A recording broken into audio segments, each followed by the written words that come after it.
the more it changes, the harder it becomes to see a difference. And it's not about Apple and the iPhone at all. It's where the industry has been heading for a while now. In the race for screen size and processing power, the major makers' flagships are like pro athletes finishing within milliseconds of each other. To get an extra edge, manufacturers will go in lots of directions, such as waterproofing, bigger and sharper selfies, wireless charging, curved or borderless screens, whatnot. A certain type of players would rather lose than be in a crowd of winners. Others don't even play games they can't win. We guess we all know where Apple stands on this. With a single iPhone a year, as of late, Apple is the kid that skips classes but aces the tests. The wild card player that goes on to win the tournament. The team that doesn't play qualifiers but goes to the World Cup. Wouldn't we all do less and make more? There goes the iPhone 6s, off to a familiar start. Same on the outside but trying to pose as the most important iPhone since the first one ever released. The new iPhone, being an S model, naturally comes with more power under the hood, but also brings the long-awaited camera upgrade. The main camera now uses a 12MP sensor capable of 4K video recording as well as 1080p at 120 fps.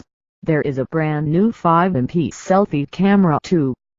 And it's the same screen size and resolution, but we think it's exactly what Apple meant with the only thing that's changed is everything. The first iPhone heralded the arrival of capacitive displays and multi-touch technology. The iPhone 6s is the first to have 3D touch, the screen technology that recognizes different levels of pressure for an extra dimension of interaction with a device. A late tribute perhaps to resisted screens, which Apple itself sent to their doom. Not a particularly scientific statement, although resisted technology did rely on actual pressure to work. Good enough for anyone with a penchant for the dramatic. But if we are to stick to the facts, the iPhone 6s isn't the company's first device with a pressure-aware display. The Apple Watch Island Plus, phones like the Huawei Mate S and the ZTE Axon Mini do deserve at least a mention as well. Anyway, this only highlights the difference between Apple and the rest. Cupertino has the habit, and in all fairness, the capability, to pick a niche technology and make it mainstream.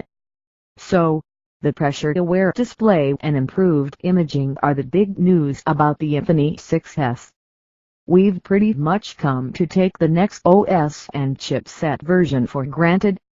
Sure, we all know better than to expect a memory card slot and access to the battery, but we just can't agree with Apple's decision to stick with the 16GB option as base instead of 32GB, which is actually not offered at all. 4K videos and live photos with sound will clearly need more space than before. Not only that, but Apple is actually charging slightly more in Europe for the base version of its latest iPhone, and we can put it down as a typical Apple quirk that they snugged things like water resistance and wireless charging but somehow couldn't resist the selfie thing. So well, there'll be more of those as we go. Our 64GB iPhone 6s is popping out of the box right after the jump. The retail package of the iPhone 6s will hardly surprise anyone. The compact cardboard box contains the device itself, a well-packed pair of earpods, an A/C adapter and a lightning cable.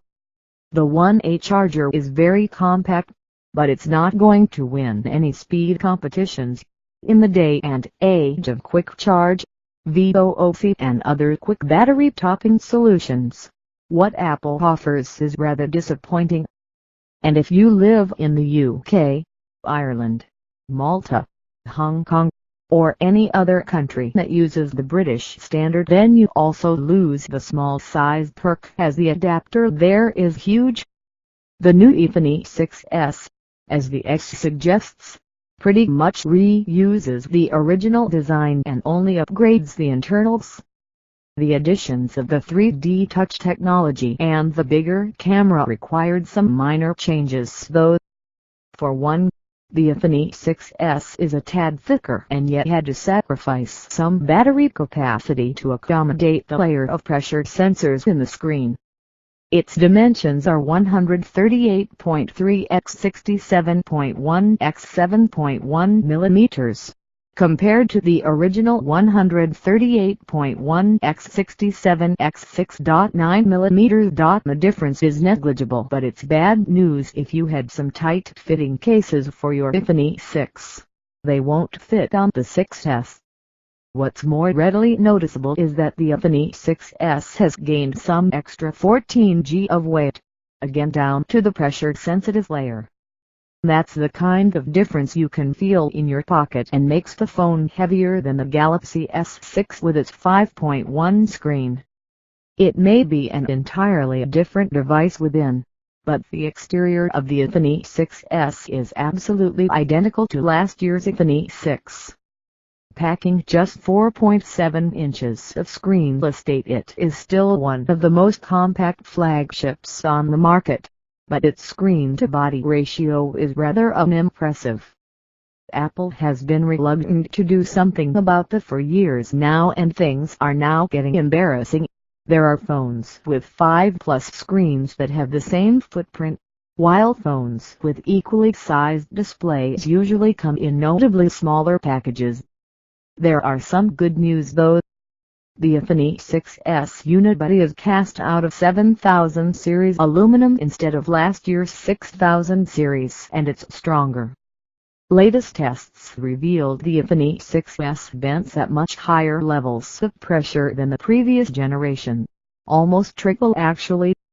So, Apple has put Bendgate firmly behind it, and skinny jeans are no longer an iPhone's mortal enemy. The front is covered by an ion-strengthened glass with oleophobic coating. Those are pretty much the same specs as in the previous iPhone models and mean the glass is scratch and smudge resistant. The Iron X glass creates the so-called 2.5D effect thanks to its rounded edge. By the way, Apple claims the new special ion exchange process makes it the most durable screen glass among smartphones today, but early drop